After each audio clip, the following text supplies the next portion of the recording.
Shalom Bapak Ibu Saudara-saudaraku yang dikasihi Yesus Kristus. Selamat bertemu kembali dalam sapaan firman Tuhan buat kita hari ini. Semoga kita dalam keadaan yang sehat, tetap semangat, tetap bergairah, tetap tinggal dalam roh Tuhan.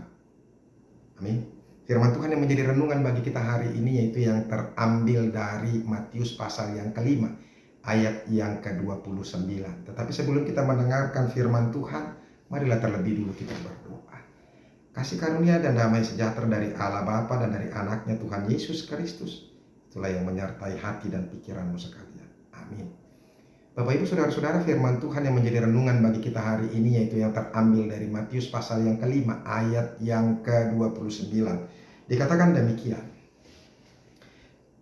Maka jika matamu yang kanan menyesatkan engkau, cungkilah dan buanglah itu. Karena lebih baik bagimu jika satu dari anggota tubuhmu binasa daripada tubuhmu dengan utuh dicampakkan ke dalam neraka. Demikianlah firman Tuhan.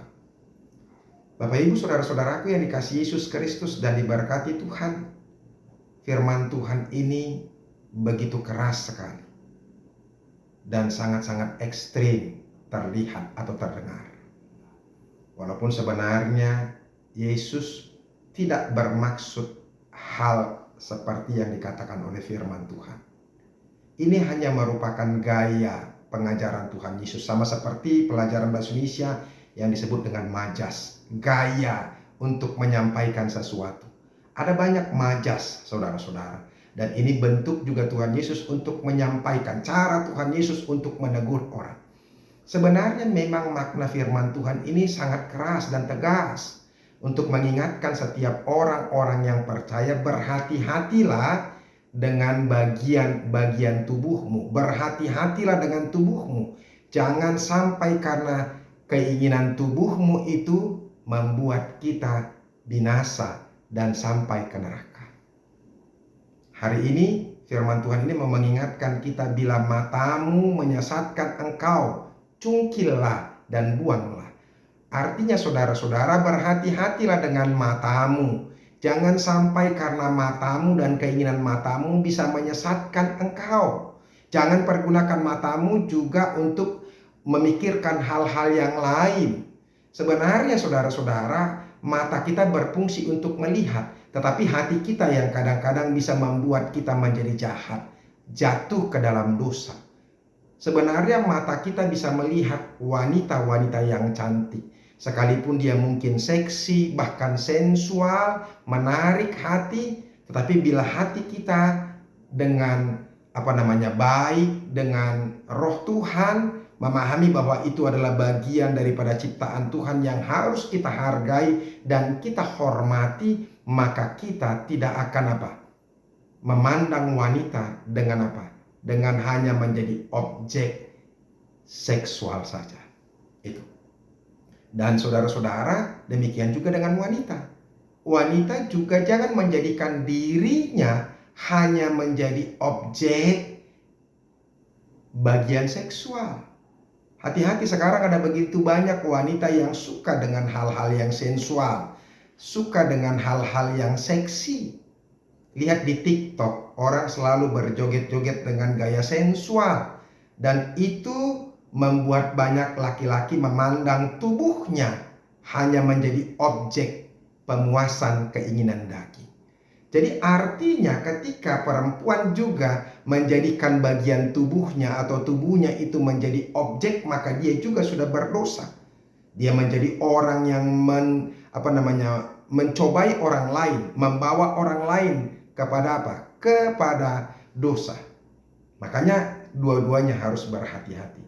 Jadi saudara-saudara, hati-hatilah dengan tubuh kita. Jangan sampai karena tubuh kita membawa kita kepada kebinasaan. Walaupun sebenarnya tubuh kita itu dipengaruhi dari hati kita sendiri. Hati yang betul-betul tulus, hati yang betul-betul murni, kudus, dan dipenuhi oleh Roh Kudus Tuhan, maka kita akan bisa melakukan apa yang boleh dilakukan oleh bagian tubuh ini menjadi sesuai dengan kehendak Tuhan. Itu. Jadi makanya saya juga orang yang tidak setuju ketika dulu ada pemerkosaan atau pedofil, ya, itu ada hukuman yang dikatakan harus dikebiri. Bahkan ada juga orang yang bilang, maaf harus dipotong kelaminnya. Saya mau tanya kepada kita saudara-saudara, apakah orang-orang yang dikebiri, bahkan orang yang kelaminnya dipotong, maka dia tidak akan terhindar, kalau dia sudah terhindar dari keinginan daging? Tidak. Sebab hatinya yang jorok, hatinya yang jahat, hatinya yang penuh dengan dosa, hatinya yang penuh dengan keinginan daging. Bukan matanya, bukan maaf kelaminnya, bukan. Jadi kalau hati orang itu bersih, hati orang itu tinggal dalam roh Tuhan, maka dia akan dipimpin untuk hidup sesuai dengan roh Tuhan. Oleh karena itu saudara-saudara, makanya pergunakanlah, isilah hatimu dengan roh Tuhan. Dan biarlah kita tinggal dalam firman Tuhan, supaya hati kita terus bersih, supaya hati kita terus kudus dan suci, sehingga hal-hal yang lain dalam tubuh kita tidak akan bisa merusak kita. Oleh karena itu saudara-saudara, mari pergunakan tubuh kita sebaik-baik mungkin. Jangan sampai gara-gara tubuh kita ini kita sampai binasa dan masuk neraka. Semoga kita betul-betul menjaga kekudusan kita, menjaga diri kita, supaya kita benar-benar dikenal oleh Tuhan. Itu. Semoga firman Tuhan ini memberkati kita. Tuhan Yesus memberkati. Amin. Terima kasih Tuhan, kami sudah mendengarkan firman Tuhan. Sekali lagi Kau mengingatkan kami harus menjaga diri kami, menjaga tubuh kami, dan terlebih hati kami, supaya kami jangan memuaskan keinginan kami, keinginan daging kami. Tapi biarlah roh-Mu yang kudus itu selalu tinggal bersama kami, sehingga hati kami boleh dikuduskan, sehingga tubuh kami ini boleh kami pergunakan hanya untuk hal yang berguna. Terima kasih Yesus. Amin. Bapak Ibu Saudara-saudara sudah dengarkan firman Tuhan. Jaga kekudusan, jaga hatimu, dan jaga bagian-bagian tubuhmu. Jangan pergunakan bagian-bagian tubuhmu hanya untuk memuaskan keinginan dagingnya, supaya jangan kita binasa. Tuhan Yesus memberkati. Sampai ketemu hari Senin. Besok kita bergereja, bersekutulah bersama dengan Tuhan. Salam.